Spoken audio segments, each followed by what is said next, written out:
In the evening hours, a security officer is assigned to respond to complaints coming from an apartment building. Neighbors claim they constantly hear strange noises and insist that something is happening inside, despite the building being empty.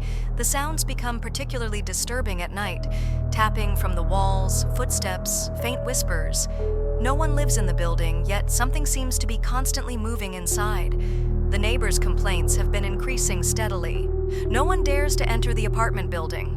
According to the information gathered from the neighbors, the place has been abandoned, and due to a tragedy that occurred some time ago, no one has lived there since. However, no one knows exactly what happened. Therefore, the security officer is sent to the scene to investigate the neighbors' complaints and uncover the truth.